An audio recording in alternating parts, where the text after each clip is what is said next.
The watch landed on Owen Dunlap's kitchen table with a sound like a gunshot. He stared at it. Brass casing, cracked crystal face, the initials RD scratched into the back with a knife point years before Owen had even known what initials meant. His brother's watch. Reuben's watch. The watch that had been buried with Reuben 18 months ago in the rocky soil outside of Caldwell, Kansas, or so Owen had believed with every fiber of his grieving heart. The woman standing across the table from him was not what he had expected. He had expected someone older, harder, carved down by frontier life the way the wind carved sandstone. He had expected someone who matched the single letter she'd sent him, that spare, careful letter with its precise handwriting and its complete absence of explanation. He had expected a stranger wearing grief like a coat she'd already started to take off. He had not expected Elsie Boone to be young. 26, maybe 27. Dark eyes that were steady and unashamed even while her hands were shaking.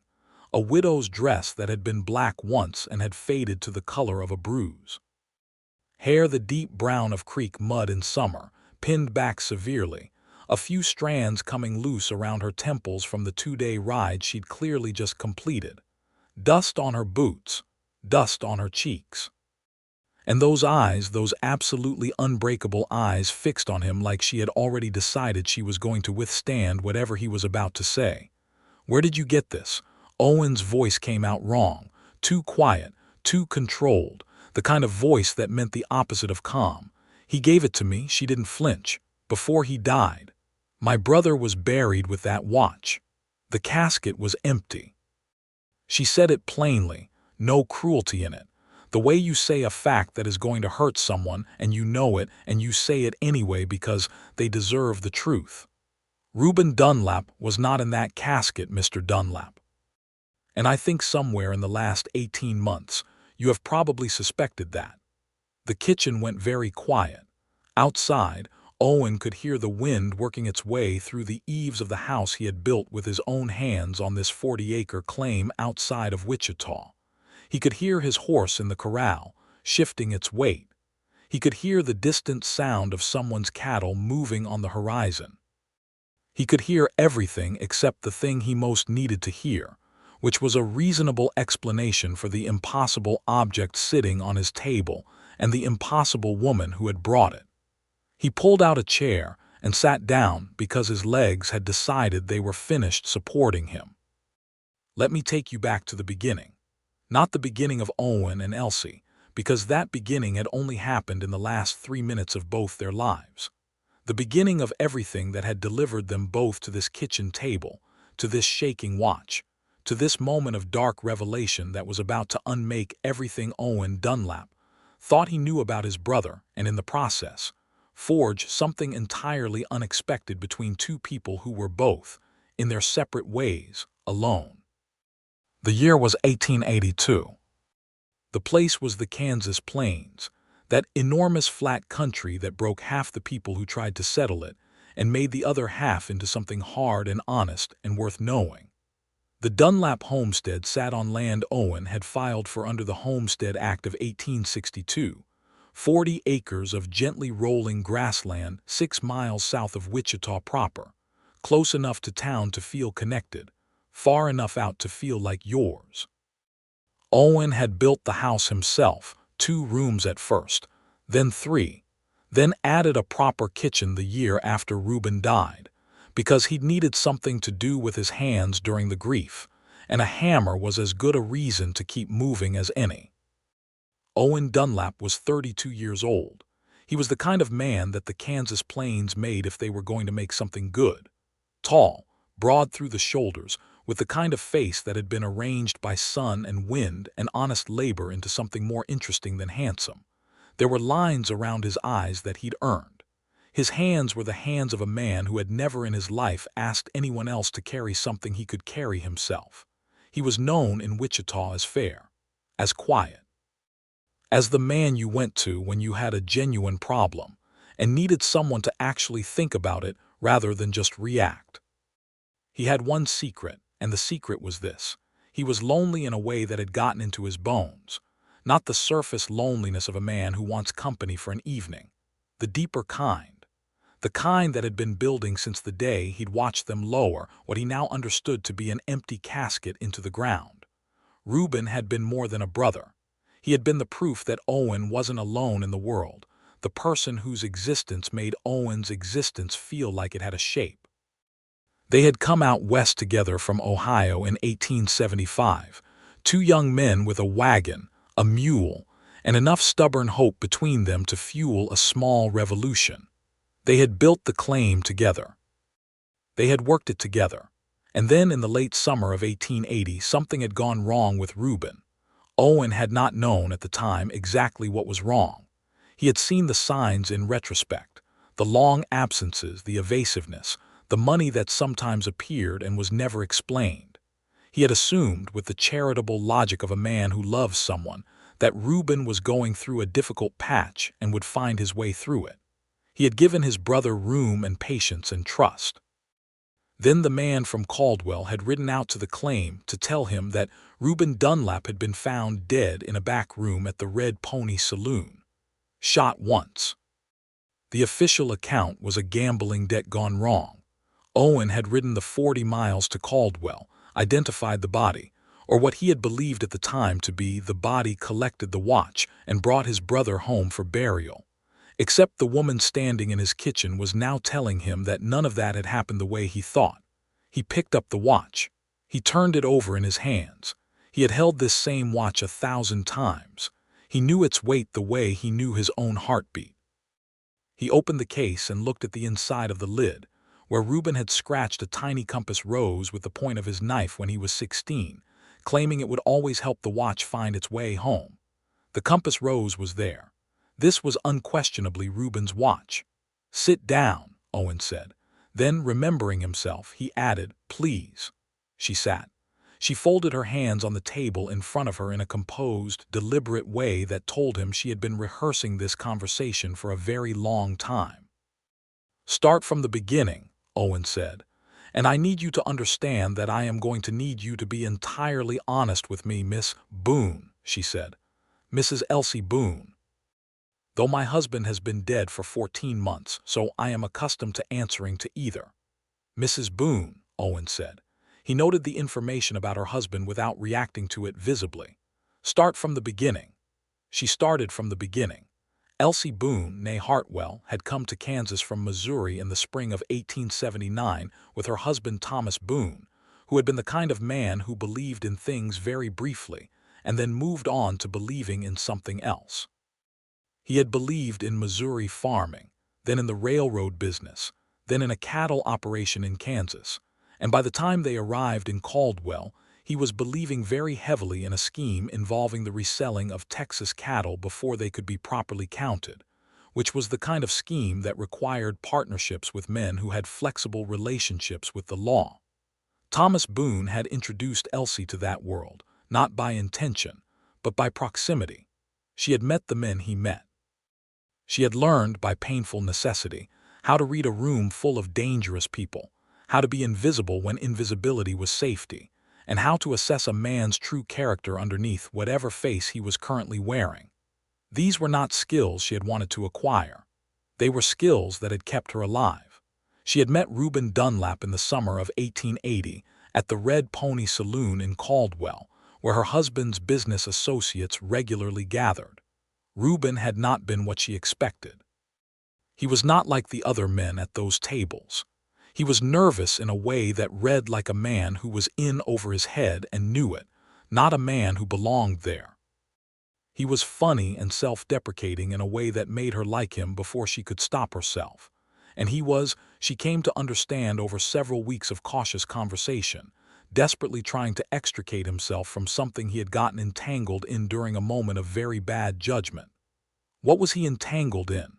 Owen asked, very quietly. Elsie looked at him carefully. "I need you to hear this as information, not as an indictment of your brother. He was a good man who made a mistake. Tell me." Reuben had gotten involved with a man named Cord Mackley. Cord Mackley ran the most successful livestock theft operation between Abilene and the Red River. A sophisticated, well-organized enterprise that used the chaos of the cattle drives to move stolen animals through legitimate channels before the rightful owners could track them. Reuben had been recruited as a bookkeeper of sorts, someone to manage the ledgers that recorded which animals had been stolen from whom and what price had been received. He had been told at the beginning that the work was simply record-keeping for a trading company. By the time he understood what he was actually recording, he had already been paid twice, and the money was spent on improvements to the claim. He was trying to get out, Elsie said. He told me that. He'd been trying to get out for 4 months by the time I met him, but Cord Mackley didn't let people leave. Thomas Boone was one of Cord Mackley's senior partners, which was how Elsie had come to know all of this, and which was also why, when the situation at the Red Pony escalated in the late summer of 1880, Elsie had been present. What had happened was this. Reuben, in a final desperate attempt to free himself, had offered to give Cord Mackley back every cent he'd been paid in exchange for his freedom and the destruction of the records he'd kept. Mackley had responded to this offer by deciding that the most efficient solution was to make Reuben Dunlap disappear. Not merely dead, disappeared, so that no one would look for a body, so that there would be no investigation, so that the books Reuben had kept would never surface. What Cord Mackley had not counted on was Elsie Boone. Elsie had overheard the plan. She had found Reuben and told him. She had helped him disappear in the direction that was not the one Mackley had arranged. Using her knowledge of the saloon's back passages and her husband's horses, which she had taken without permission. She had given him money from the household account, enough to get him somewhere far away and start over. And she had taken the watch, which Reuben had pressed into her hand at the last moment, because he said it was the only thing he owned that he genuinely loved, and he was afraid of losing it on the road, and he wanted it kept safe by someone he trusted. Mackley had staged the body. A man of roughly Reuben's size and coloring had died in Caldwell that same week, of entirely unrelated causes. Mackley had seen the opportunity and used it. The official story of Reuben Dunlap's death in a gambling dispute had been arranged by Cord Mackley specifically to close the file and prevent anyone from looking further. Owen sat with all of this for a very long time. The candle on the table between them had burned down a noticeable amount by the time he spoke. "Where is Reuben now?" Elsie pressed her lips together. "That is the second part of what I came to tell you. I don't know. He wrote to me twice from Colorado. The second letter was a year ago. There has been nothing since. And your husband?" Something moved across her face, quick and contained, the expression of a person who has made peace with something terrible. "Thomas Boone died 14 months ago. He was involved in a dispute with a business associate, not Mackley, a different man, about money. It did not end well for him." She paused. "I was not sad. I am telling you that honestly because I think you deserve honesty. Thomas Boone was not a good husband and the life he built was not a good life, and when he died I felt, among other things, relief. I am not ashamed of that feeling." Owen looked at her.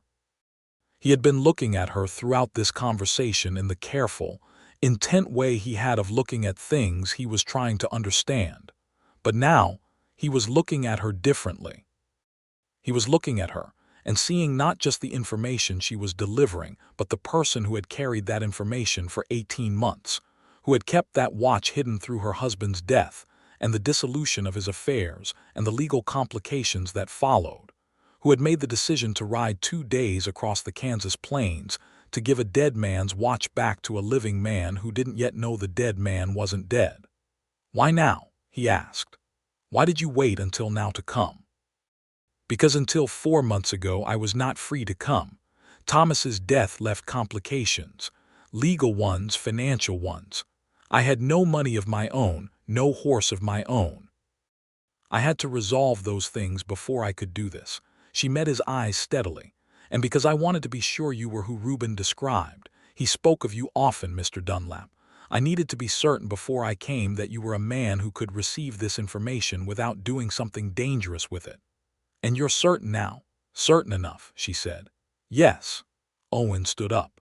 He moved to the stove, which had gone cold because he'd forgotten to add wood an hour ago. He added wood, not because he wanted warmth, but because he needed something to do with his hands. He found that he was not, primarily, angry. He was something more complicated than angry. He was grieving in a strange, retroactive way the 18 months he had spent mourning a living brother. And underneath the grief there was something startling, something that might, carefully and cautiously described, be called gratitude. "He told you about me," he said, his back to her, working the stove. "A great deal about you," she said. "He said you were the best man he knew. He said you'd be furious with him for what he'd gotten involved in, but that you'd forgive him eventually because that was the kind of man you were." He said. She stopped. "What?" Owen turned around. She looked down at her folded hands. "He said if anything ever happened to him, the one person in the world he'd trust with anything precious was his brother Owen. That's why he gave me the watch and told me your name. Not because he thought he was dying, but because he was running. And when you run, you need to put your precious things somewhere safe." Owen looked at the watch on the table between them.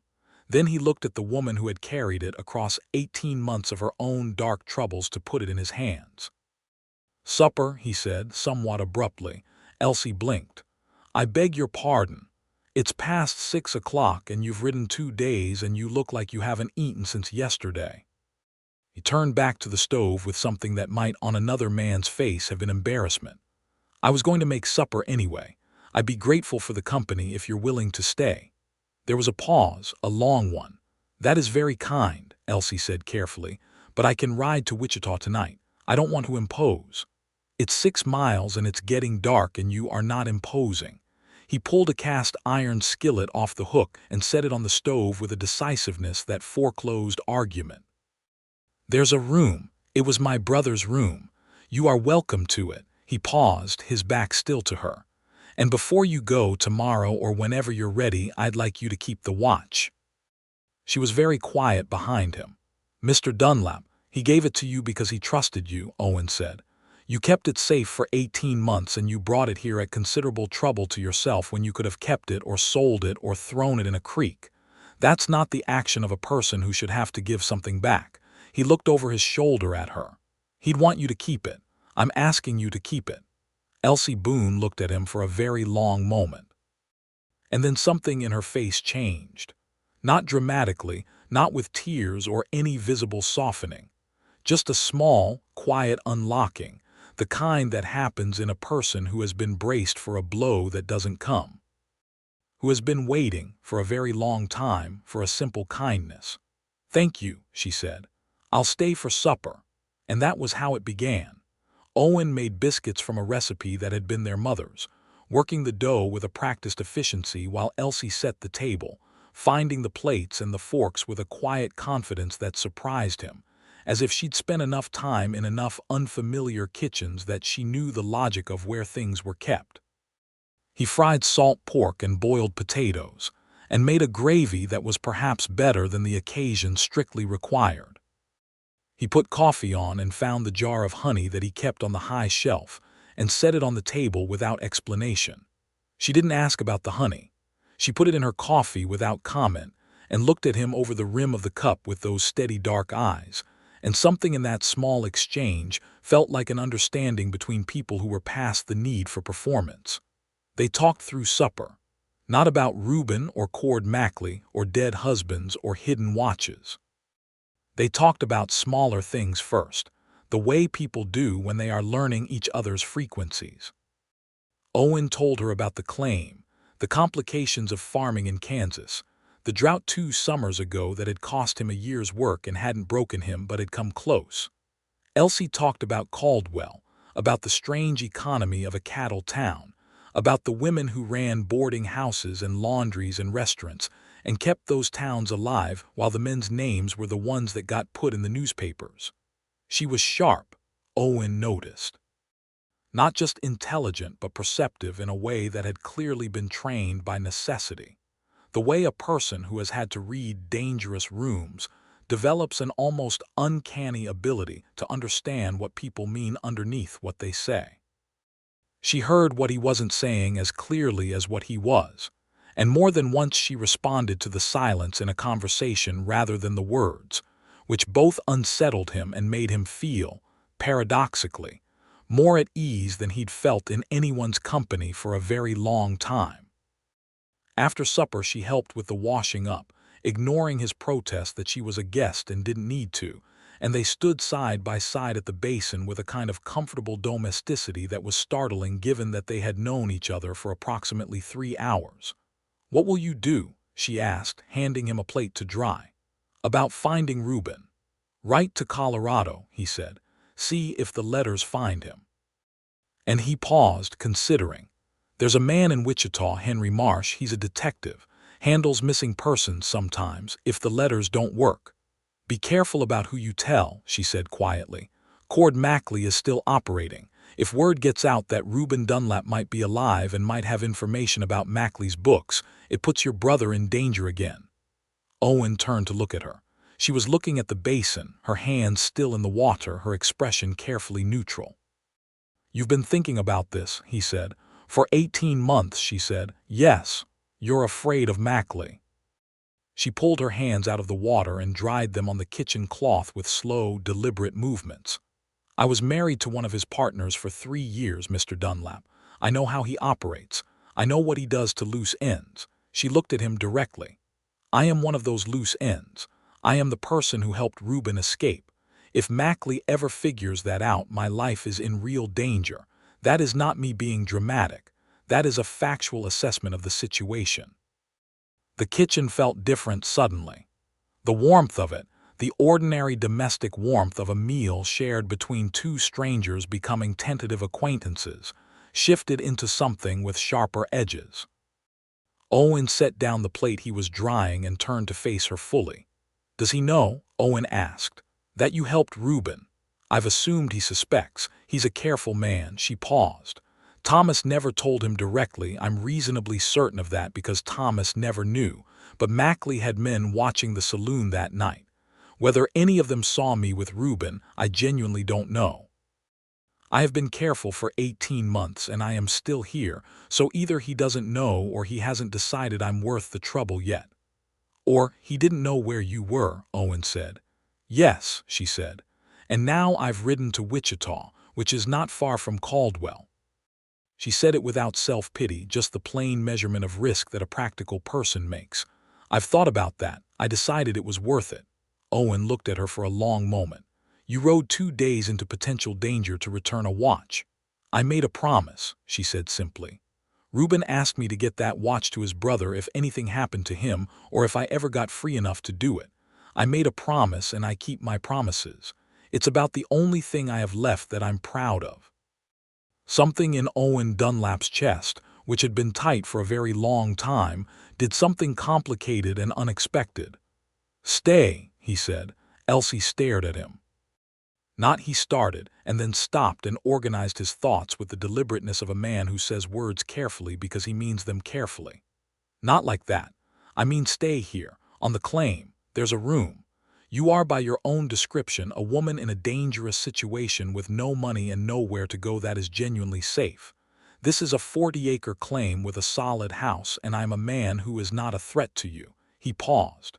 "You could help with the farm. I would pay you fairly. And you would be here rather than somewhere he could find you." Elsie was quiet for a very long time. The candle flickered. Outside, a coyote, or the wind made a sound that could have been either. "You don't know me," she said. "I know that you kept a promise through 18 months of difficult circumstances," Owen said. "I know that you saved my brother's life at personal risk. I know that you are honest in a way that is uncomfortable for you when honesty would be easier not to offer." He met her eyes. "That's more than I know about most people after years of acquaintance." She looked at him steadily for a long moment. Then she looked down at the watch, which she had put in her dress pocket and which he could see the outline of, a small brass weight over her heart. "I need to think about it," she said. "That's fair," he said. "Sleep on it." She slept in Reuben's room, which Owen had kept as a spare room with no particular sentiment about it, just a bed and a chest and a window that looked east toward the horizon. He heard her moving around in there for a while, the small sounds of a person settling into an unfamiliar space, and then silence. He sat up in his own room for a long time, not sleeping, looking at the ceiling and doing something he rarely permitted himself, which was letting his thoughts run where they wanted rather than where he directed them.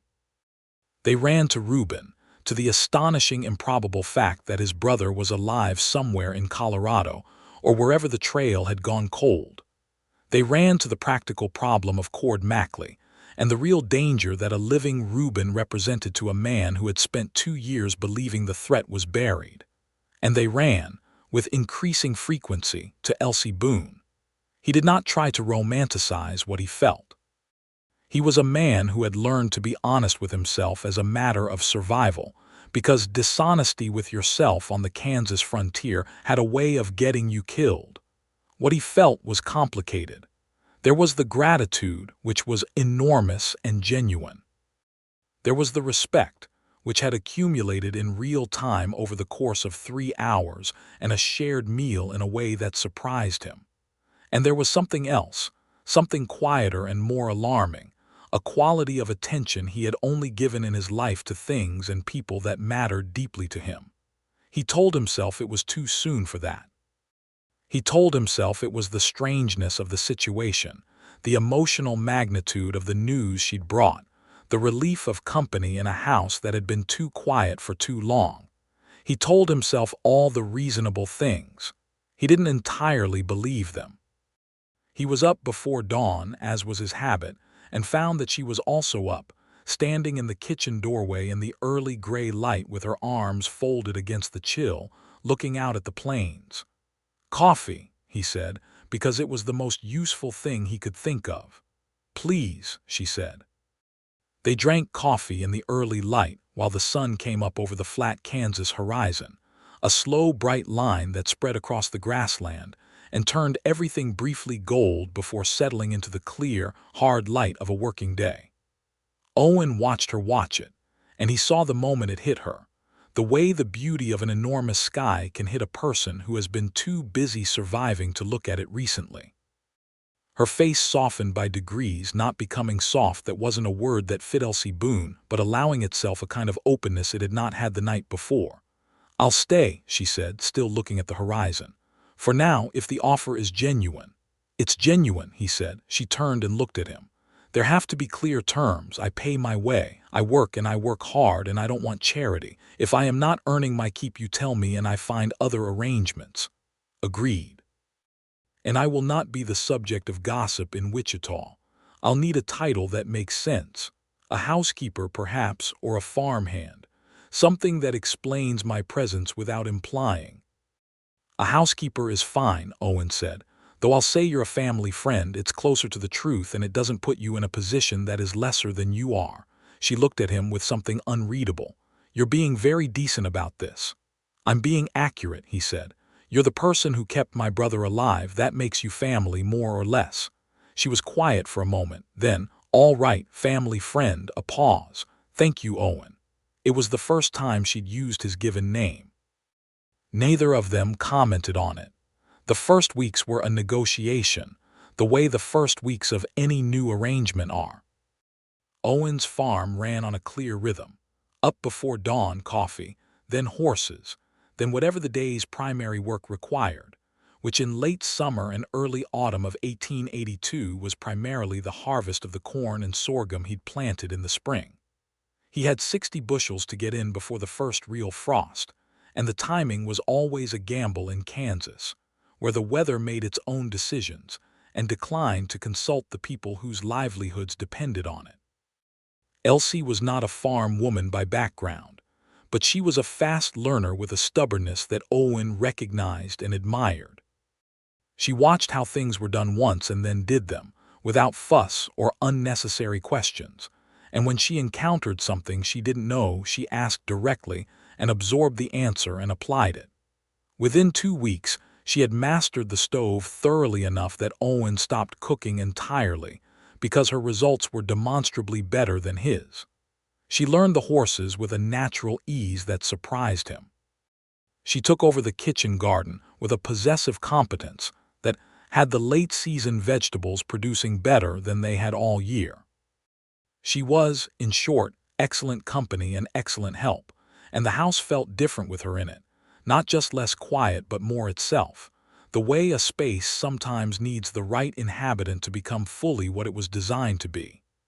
Owen wrote to the last address Reuben had used in Colorado. He wrote carefully, using language that would be opaque to anyone who intercepted it but recognizable to Reuben. He gave no return address but asked Reuben to write to a post office box in Wichita that Owen rented under a different name. He told Elsie what he'd done. She approved of the precautions. She had suggestions about the language that were, Owen admitted privately, better than his own. Henry Marsh, the detective, was a square-faced man of about 50 who operated out of a cluttered office above a hardware store on Main Street in Wichita. Owen saw him twice in the first month, carefully, without explaining the full situation, laying out enough of the picture to give Marsh something to work with. Marsh was a former Pinkerton man with good instincts and a well-developed ability to ask questions without appearing to ask them. He thought he might know someone in Denver who could make quiet inquiries about men answering Reuben's description. The arrangement was expensive, but Owen had money saved and his crop had been good. He paid Marsh's retainer without complaint. In the evenings, Owen and Elsie sat on the porch after supper when the weather allowed. October came and the plains turned the deep gold of autumn, the grassland running out to the horizon in every direction like something from a painting. They talked about everything and nothing. Owen found himself telling her things he hadn't told anyone, not because she pushed for them, but because her quality of listening made the words want to come out. He told her about Ohio, about the farm his parents had worked, about the way he and Reuben had stood at the kitchen window one winter when Owen was 15 and Reuben was 12, and agreed that there had to be more than this, and that they were going to find it. He told her about the long drive west in 1875, the months of it, the physical reality of crossing the country by wagon when you were young and healthy, and the world was very large. He told her about the first winter on the claim, how close he'd come to losing everything, how Reuben's stubborn optimism had kept him going on the days when Owen's own pragmatism told him to cut his losses. Elsie listened to all of it. She listened the way she did everything, with her full attention, and without performing emotion she didn't feel. When she spoke, it was with precision, and sometimes with a dry wit that caught Owen off guard and made him laugh in a way that felt like a muscle he'd forgotten he had. She told him things too.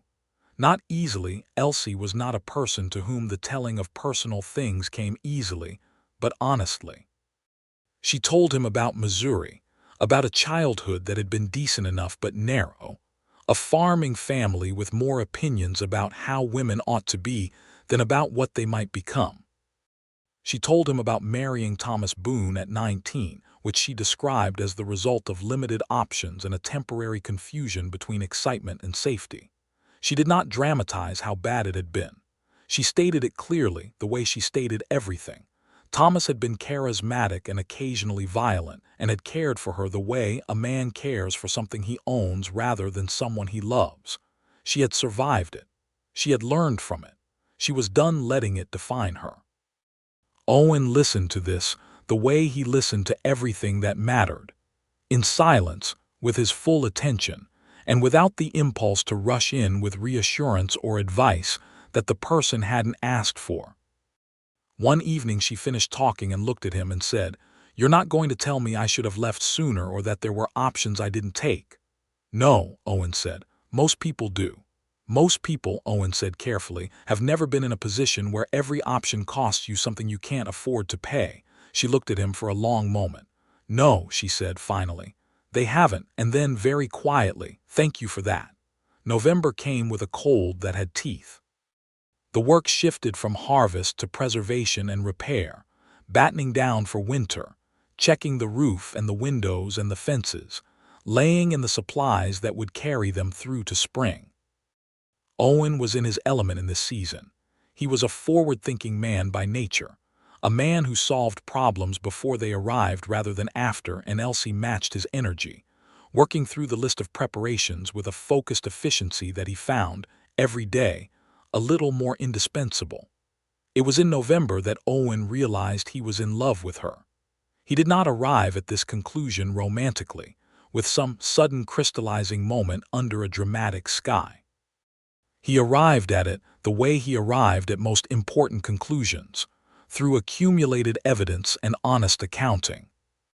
He was making an inventory of the root cellar one morning when he thought, without preamble or warning, that he needed to tell her about the extra turnips he'd found. And the reason he needed to tell her wasn't utility, but because he wanted to see her expression when he did. That small private movement around her eyes that meant she was more amused than she was letting on. And the realization that he was organizing his day around the prospect of making Elsie Boone almost smile was the kind of evidence that a man who is honest with himself cannot ignore. He sat with it for several weeks without saying anything. He was a patient man. He was also a man with a fairly clear understanding of the situation's complications.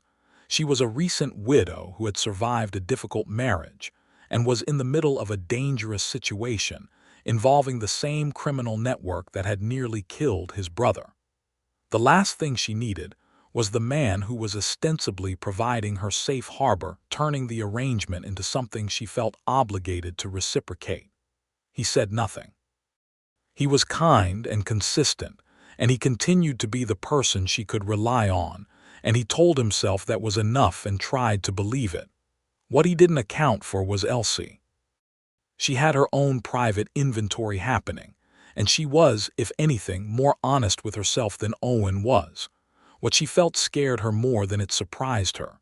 She had not expected to find, in the middle of everything that was dangerous and unresolved and complicated, a man who made her feel, for the first time in her adult life, like she was in a room where the air was simply clean, where she could breathe without calculation, where who she was, not the version she performed for safety, but the actual, genuine woman she'd been carrying inside the performance for years, was something that was not just tolerated but actively welcomed. She noticed the way he listened.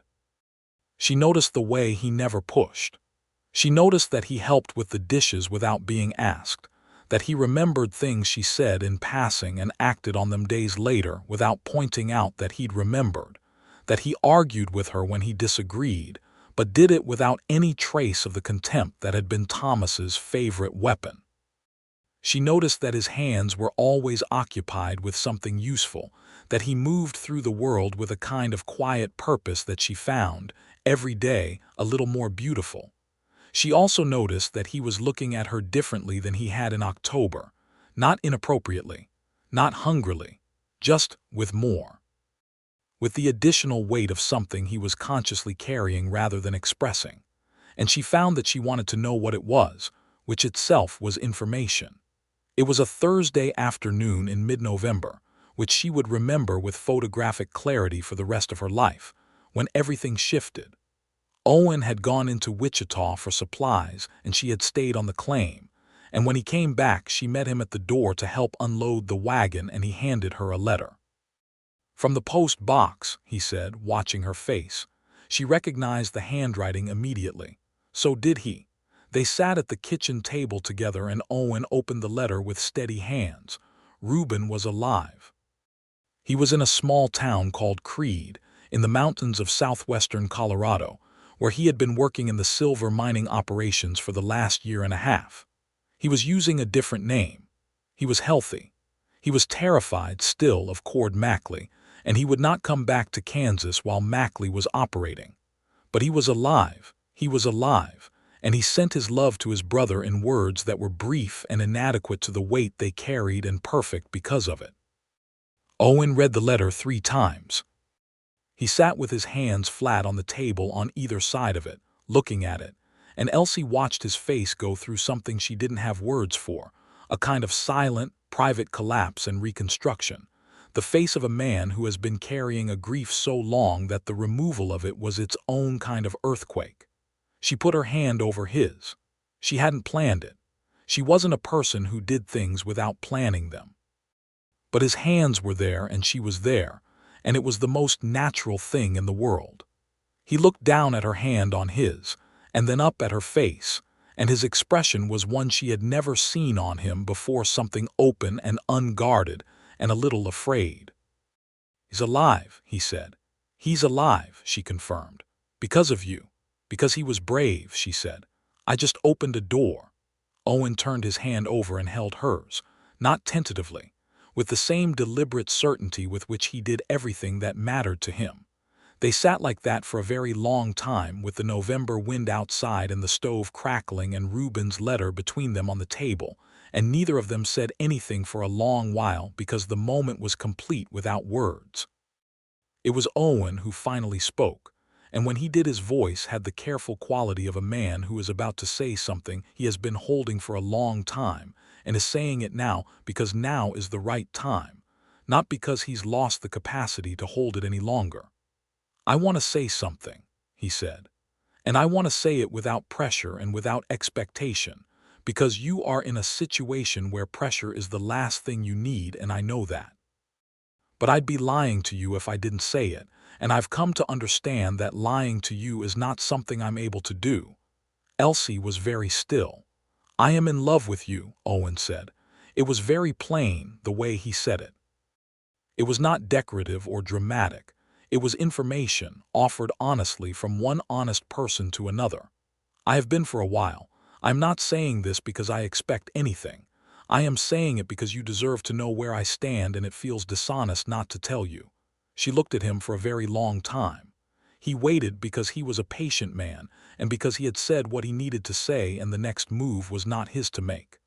"I'm frightened," she said finally, very quietly. "I know," he said.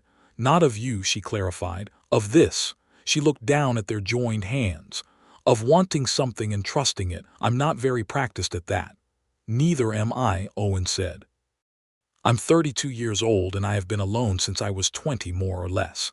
I'm not good at this. I will make mistakes. I will be too pragmatic when you need something warmer, and I will be too direct when you need something gentler, and I will probably never get better at noticing when you need something I'm not offering unless you tell me." He paused. "But I will never lie to you, and I will never use your vulnerability as a weapon, and I will never stop trying." She was quiet for a moment. Then a sound came out of her that was almost a laugh, the complicated kind, the kind that happens when something is too true to stay inside. "That is the most practical declaration of love I have ever heard," she said. "It's the only kind I know how to make." She looked at him, and now what was in her face was not just the contained, careful expression she wore most of the time. There was something underneath it, something warm and terrified and real. "I love you too," she said. "I've been arguing with myself about it for 6 weeks. I'm done arguing." Owen brought her hand up and held it against his jaw for a moment, his eyes closed, like a man saying a prayer of thanksgiving that has been a very long time in coming. Then he looked at her. "I want to do this correctly," he said. "I'm not going to rush you. I'm not going to." "Owen," she said. "Yes. Stop planning and let it be what it is." He looked at her for a moment. Then he did something rare. He smiled, full and unguarded and real. "Yes, all right." It was what it was. It was two people who had been alone too long and had found, in the middle of a complicated and dangerous situation, that the thing they most needed had arrived in an unexpected form. It was slow and honest and sometimes clumsy in the way that real things are clumsy.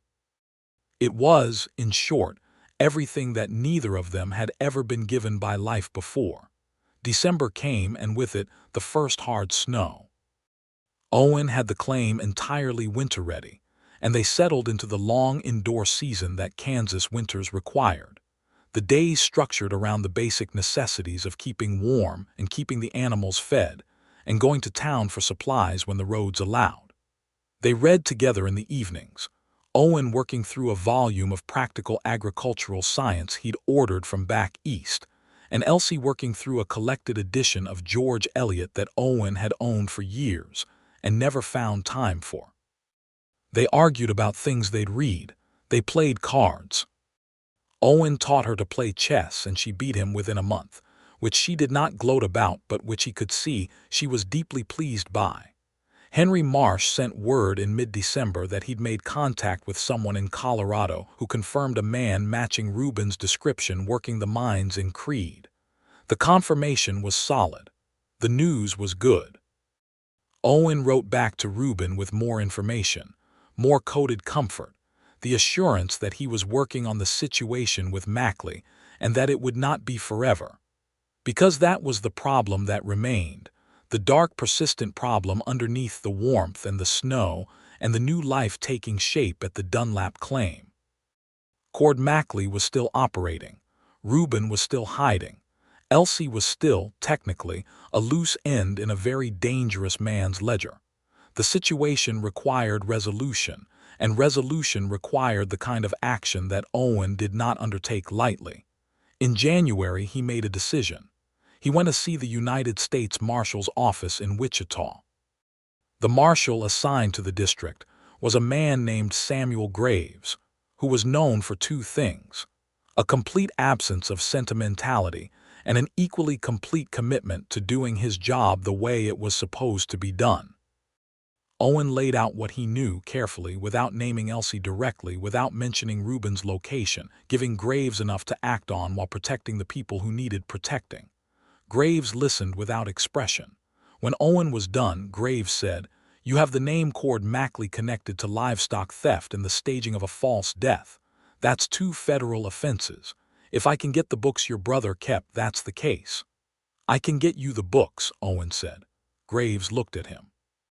"Through a channel I can't specify directly," Owen said, "but I can get you the records.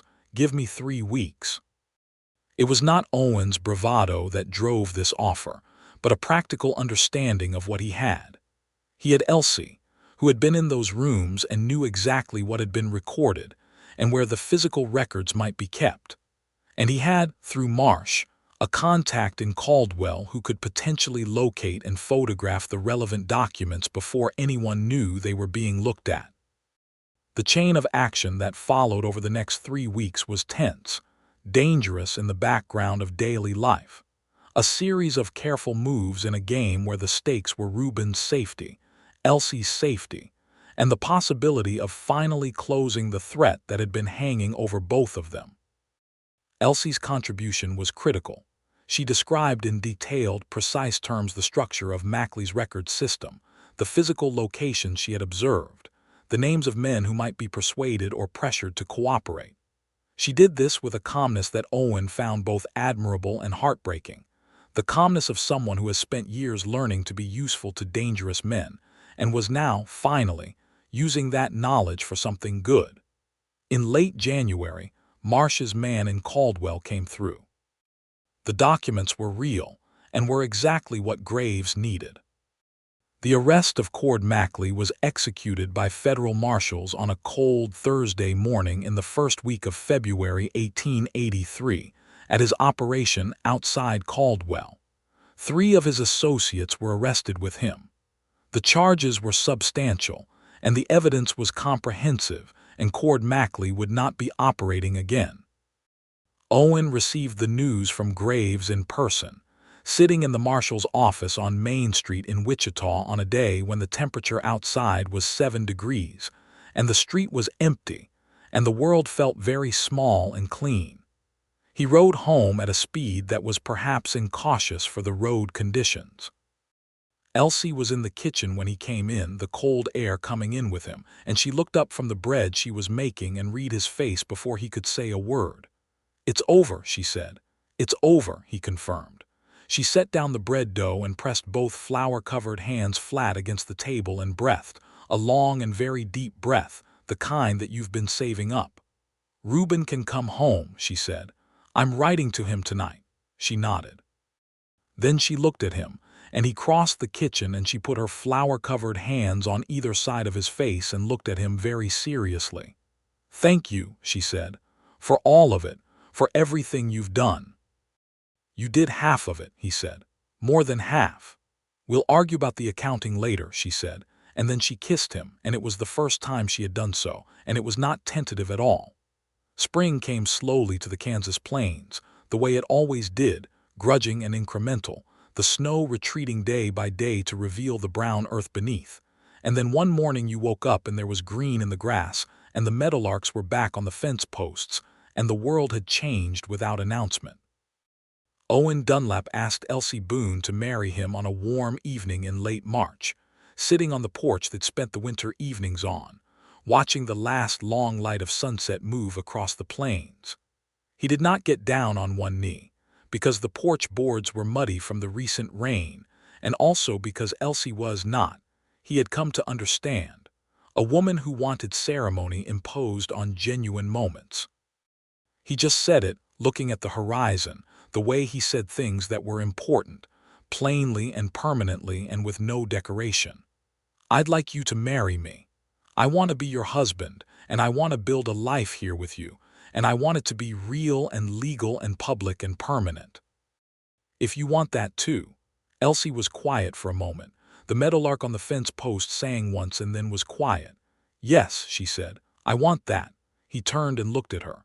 She was looking at him with a directness and a warmth that, even now after months, still had the power to make him feel like the luckiest man on the Kansas plains.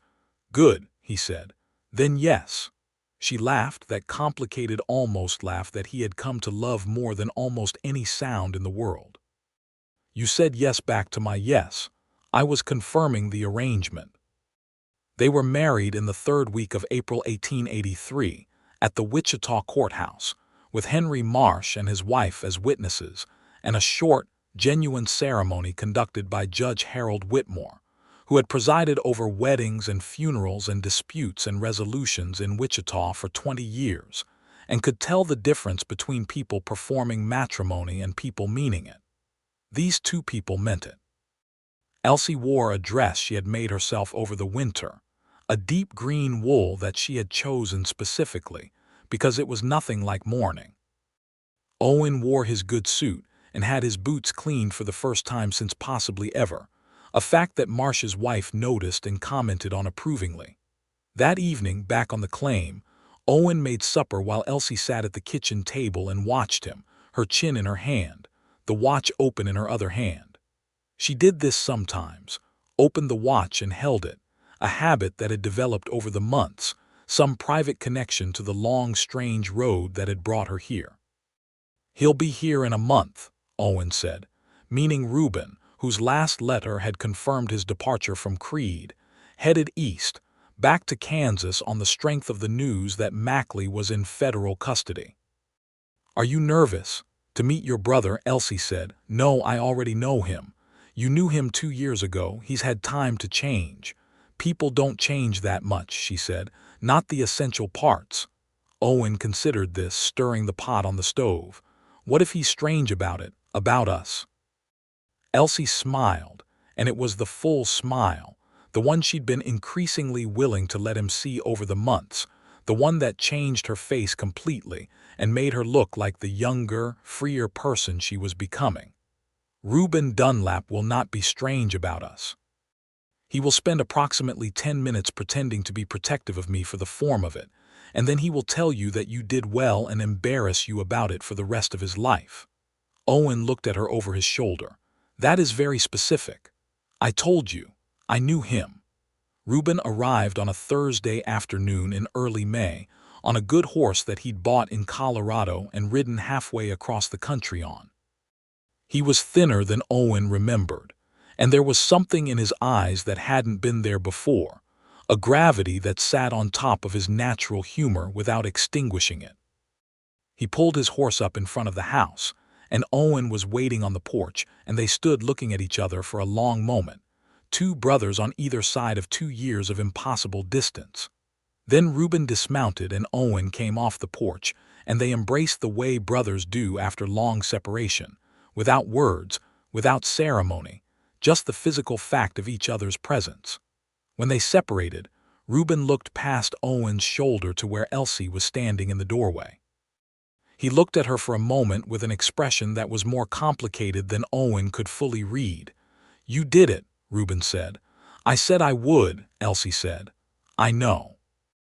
He crossed the yard and stood in front of her, and they regarded each other for a moment with the particular intimacy of two people who have shared a dangerous secret for a long time. Then Reuben said very quietly, "Thank you. I'm going to spend the rest of my life not adequately repaying you for that." "Have supper with us," Elsie said. "That's repayment enough for now." Reuben looked at his brother. Owen raised his eyebrows. Reuben said, "Are you actually keeping her?" And Owen said, "We're married." And Reuben's face did something extraordinary, a wide, crinkled, full-hearted grin that was exactly as Owen had remembered it, that had not changed at all. "I knew it," Reuben said. "I knew from the minute I gave her that watch. I thought, whoever ends up with that watch ends up in Owen's kitchen, and that is all there is to it." "That is absolutely not what you were thinking," Elsie said. "I contain multitudes," Reuben said cheerfully, and led his horse to the corral. The summer of 1883 was one of the good ones. Plentiful rain at the right times, a crop that came in full and early, and the Dunlap claim humming with the energy of multiple capable people working in the same direction. Reuben filed his own claim on 40 acres adjacent to Owen's that had come available, and between the two properties, they had the beginning of something that could legitimately be called prosperous. There was one piece of unfinished business that resolved itself in August, when Cord Mackley's federal trial concluded in Topeka. Owen had been called as a witness, which he had known would happen, and he had testified clearly and fully. Elsie had submitted a written account through the marshal's office, rather than testifying in person, which Graves had agreed to on the grounds that her safety was better protected at a distance from the proceedings. Mackley was convicted on multiple counts of livestock theft, fraud, conspiracy, and falsification of official death records. He was sentenced to 20 years in federal prison. 3 of his associates received sentences ranging from 5 to 12 years. Owen came home from Topeka on a hot August evening to find Elsie in the kitchen garden, harvesting green beans in the last light, her hair loose down her back because she was alone and didn't need it pinned. He leaned on the fence and watched her for a moment before she noticed him. When she looked up and saw his face, she straightened immediately. "He's convicted," Owen said. She closed her eyes for a moment. Then she opened them and looked at him with a directness that had become one of the most essential things in his life. "All of it. All of it. 20 years. She nodded slowly, absorbing it, filing it somewhere that would take some time to process fully. He crossed into the garden and she moved to meet him, and he held her in the kitchen garden in the hot August evening, while the grassland stretched out around them in every direction, enormous and peaceful and full of light. "It's really over," she said, her face against his neck. "It's really over," he said. She pulled back and looked at him. "I want you to know something," she said, "about the watch." "You don't need to." "I want to," she said. "I kept it because Reuben asked me to, but then Thomas died and there was a period when I had nothing. No money, almost no food some weeks, and I could have sold it. I thought about it, and I didn't." She paused. "Not because I was being noble, because it felt like the one thing I had that was attached to something real, something honest, and I couldn't let it go." Owen took her face in his hands carefully. "And now you have all of this," he said. She looked at him and then looked at the garden, the house, the wide sky, the land rolling out in every direction. "And now I have all of this," she agreed. Autumn came, and the claim's second year of Elsie's management produced a root cellar stocked full enough to make Owen genuinely proud, a man who was not given to pride easily.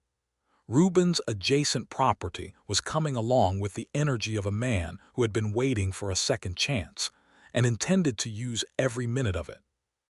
He had met a woman in Wichita, a schoolteacher named Frances Cooper, whom Owen and Elsie both approved of with the particular warmth that comes from watching someone you love find something good.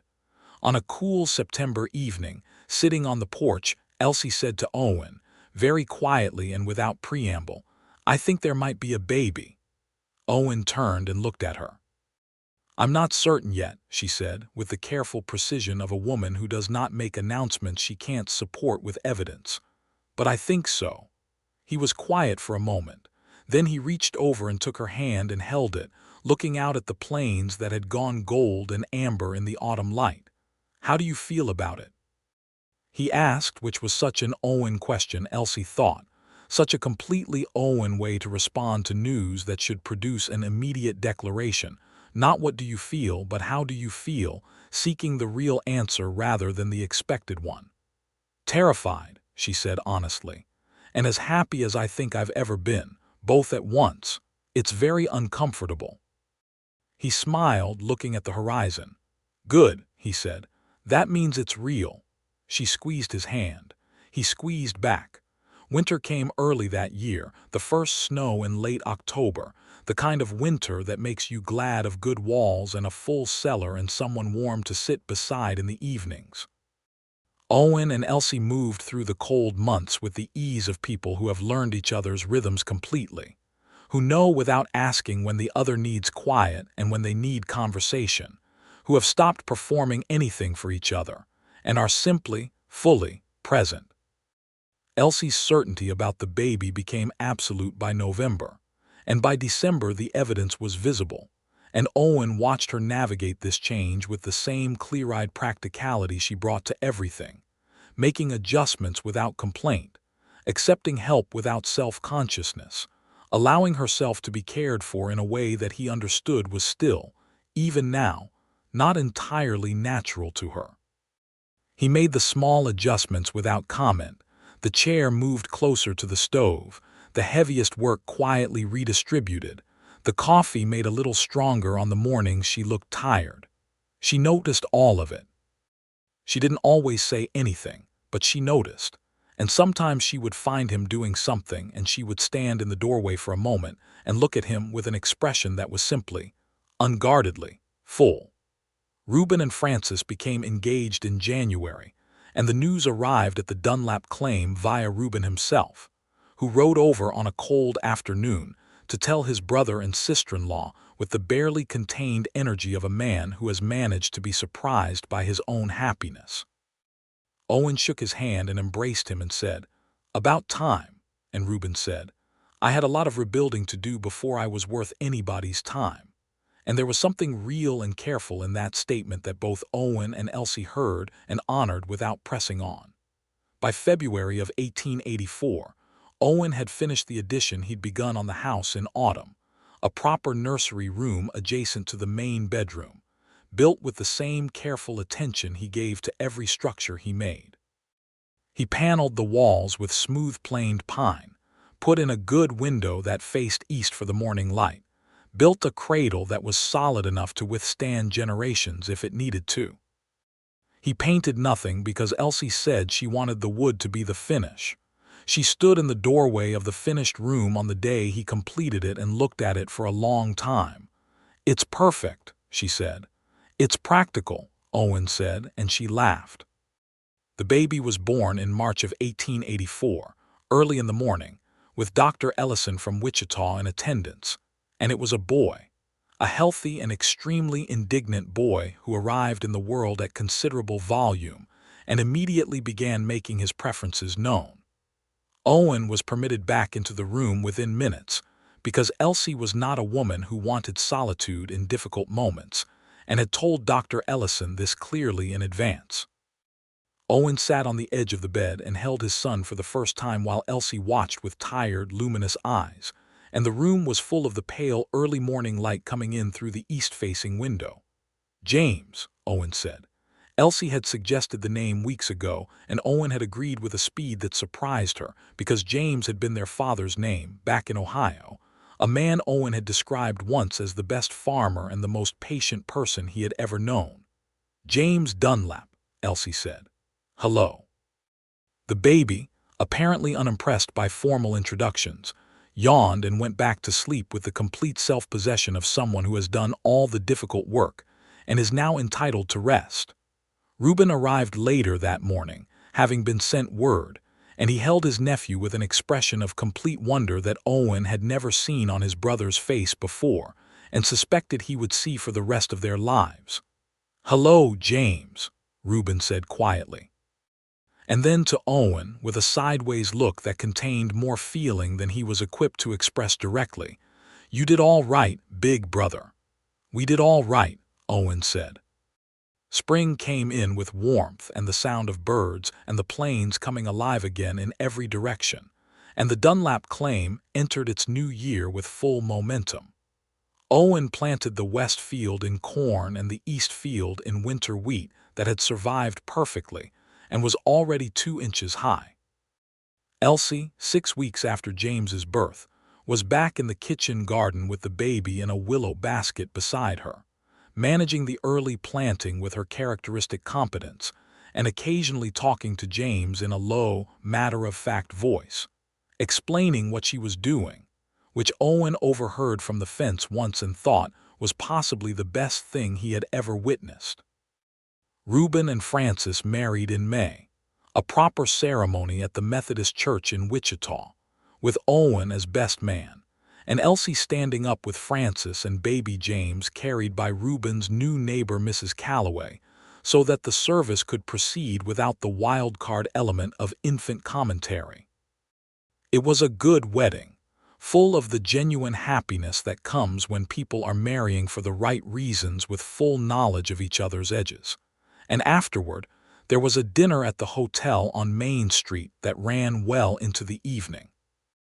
Owen and Elsie rode home in the late May dark with the baby sleeping between them in the wagon, the plains enormous and starlit around them, the town lights fading behind them and the claim lights coming up ahead.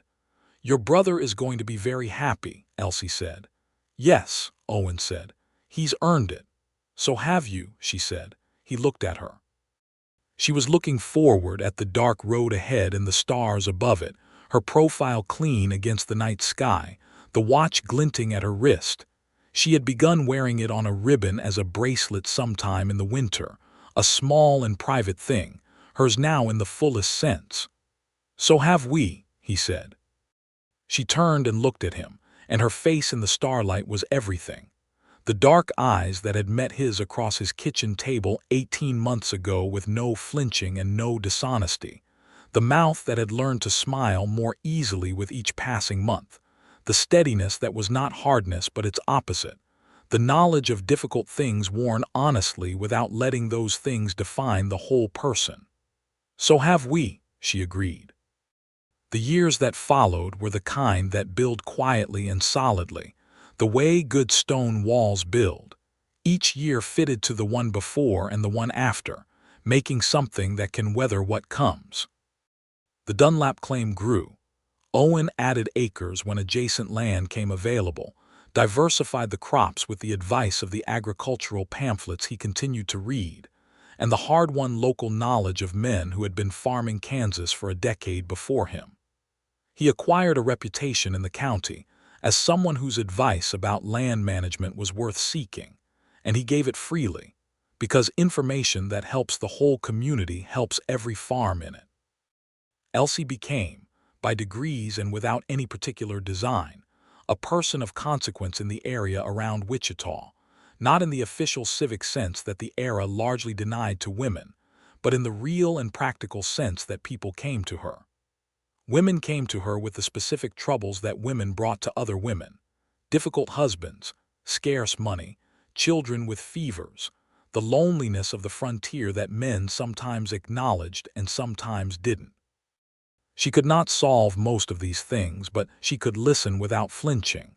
She could give accurate and useful advice, and she knew enough about surviving difficult circumstances to be genuinely helpful in ways that abstract comfort could not be.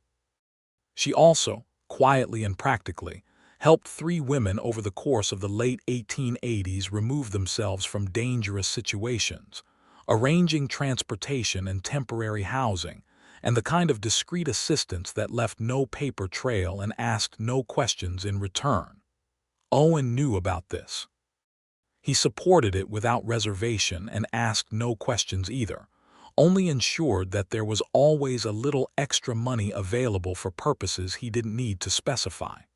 Henry Marsh, the detective, became a genuine friend over the years, dining with the Dunlaps every few months. He told Owen once that the Cord-Mackley case had been his best work, and that the key to it had been Owen's wife's knowledge of the operation structure, and that he intended to note as much in his professional memoirs if he ever got around to writing them. James Dunlap grew into a boy of startling energy, and his mother's eyes, and his father's tendency toward quiet, intense focus on whatever was in front of him. He was followed in the summer of 1886 by a second child, a girl this time, born in the same room as James, in the same east-facing morning light. They named her Mabel after Elsie's mother, who had been a more complicated figure than Elsie made her sound, but to whom she owed, in Elsie's own assessment, her stubbornness, which had preserved her life. Mabel was red-haired and completely intractable from birth, which made Owen laugh in a way that suggested he found this entirely appropriate, and which made Elsie say, more than once, that she did not find it funny and that he was wrong not to take this seriously, while failing to entirely suppress a smile.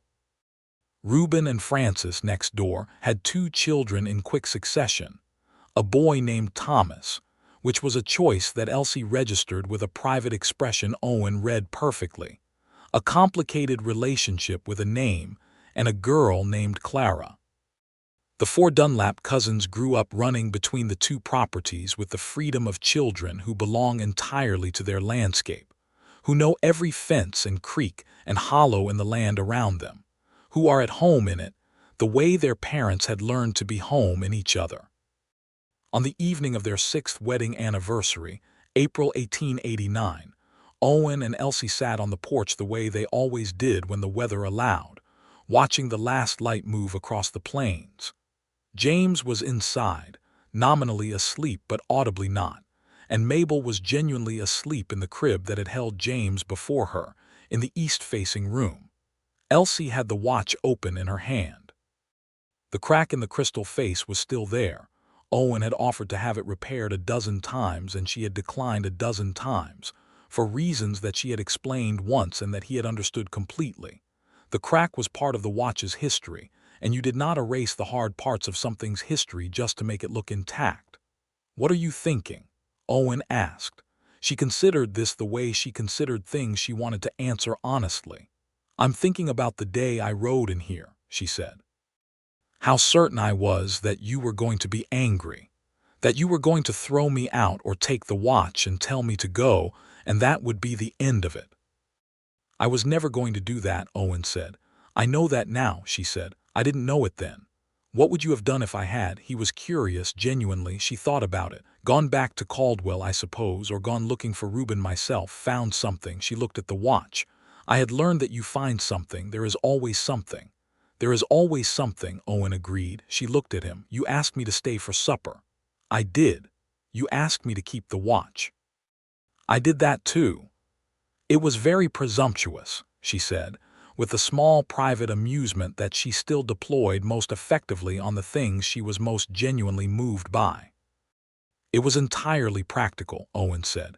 "You'd ridden 2 days and it was past 6 o'clock." "Is that all it was?" she asked. He looked at her. In the evening light, at 39 years old, with 6 years of marriage and 2 children and a claim fully built and a life fully made behind them, Owen Dunlap looked at Elsie Dunlap, and he was very still for a moment in the way that meant he was being as honest as he knew how to be. "No," he said. "That's not all it was." She smiled. Not the almost smile, not the complicated laugh, the full one, the real one. The one that was, at 31 years old, and in possession of a life she had built herself out of the wreckage of everything that had come before, simply, entirely glad. The meadowlarks were back on the fence posts.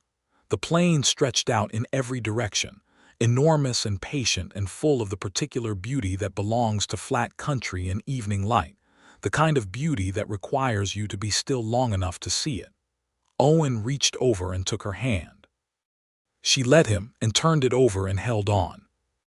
Inside, James Dunlap, who would eventually inherit 40 of the finest acres in Sedgwick County, and the kind of parents whose example he would spend his adult life trying to live up to, finally settled into the quiet of sleep. Mabel slept on in the east-facing room, red-haired and fierce, and destined to be exactly as much trouble as her mother had privately always hoped she'd have the chance to raise. Reuben Dunlap, next door, was sitting on his own porch with Frances, who was expecting their third child and had opinions about this that she was in the middle of sharing at considerable length. And he was listening with the full attention of a man who has learned, through dark and difficult experience, that the ordinary life is not ordinary at all. That the sounds of a family and a porch and a neighbor's lamp burning across the dark field are the most extraordinary sounds in the world if you've spent time believing you would never hear them again. And on the porch of the Dunlap claim, in the last light of an April evening in 1889, Owen and Elsie sat together the way they always did, hands joined, watching the plains go dark, not needing anything that was not already here. The watch was in Elsie's hand, the cracked crystal face catching the last of the light, the compass rose on the inside of the lid still pointing home. It had, as Reuben had promised it would, found its way.